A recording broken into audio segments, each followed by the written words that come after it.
ایکونائٹ ہے وہ ہر قسم کی انفیکشنز میں بھی کام آتا ہے، لیکن یہ فلو وائرس وغیرہ جسم میں سے بھی اٹیک کریں گے، ایکونائٹ مفید ہے۔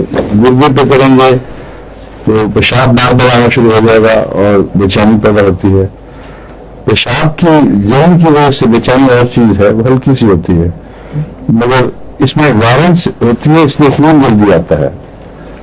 ایکونائٹ میں بھی بیراڈونا میں بھی جب گردے پر حملہ ہو تو خون سرخ رنگ کا خون آنے لگ جاتا ہے، کیونکہ بہت تیز سے بڑھتا ہے، اور جب ٹھیک ہوتا ہے تو ایک دم ٹھیک ہو جاتا ہے دونوں میں، تو ویسے کچھ تھا ہی نہیں۔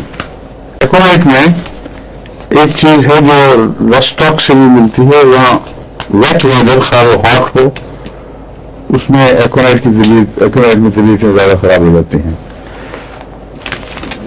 ایک چیز میں نے دیکھی ہے، ربا میں برسات میں جو پیچش ہو جایا کرتی تھی جس میں خوف اور خون، اس میں خون اکثر آ جاتے ہوئے بھی وائلنس ہوتی ہے، اس میں ایکونائٹ بہت اچھا کام کرتا تھا۔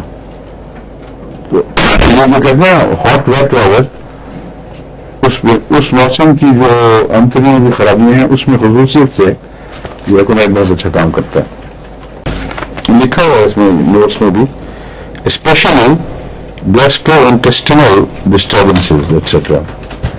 پینز میں چیخیں میں مارتا ہے مریض بعض دفعہ، کیونکہ وہ اسٹینگ یا جیسے اسٹیپ کیا ہو یا کاٹ رہا ہو کوئی،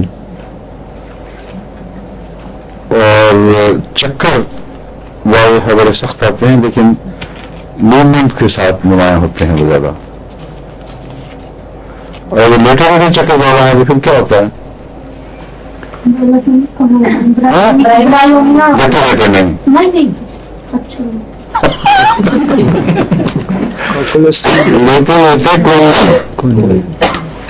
لیٹے کی خاص علامت ہے کہ لیٹنے پر ہی چکر آتے ہیں، چلنے پہ کم ہو جاتے ہیں اس کے۔ یہ جو ہے نا چکر ایکونائٹ میں یہ خوف سے بھی آنے لگ جاتے ہیں۔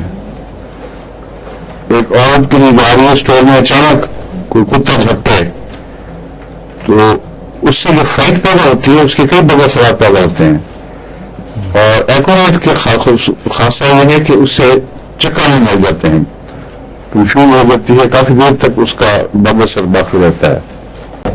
اوپیم کا بھی فیٹ سے تعلق ہے نا، پتا نا آپ کو؟ اوپیم کھا چکا، میں ذکر کر چکا ہوں۔ اوپیم میں کرونک ایفیکٹس جو فرائٹ کے ہیں، خوف، اچانک خوف پیدا ہو جائے، وہ کرونک ایفیکٹس رہنا، اس میں اوپیم بہت اچھی دوا ہے۔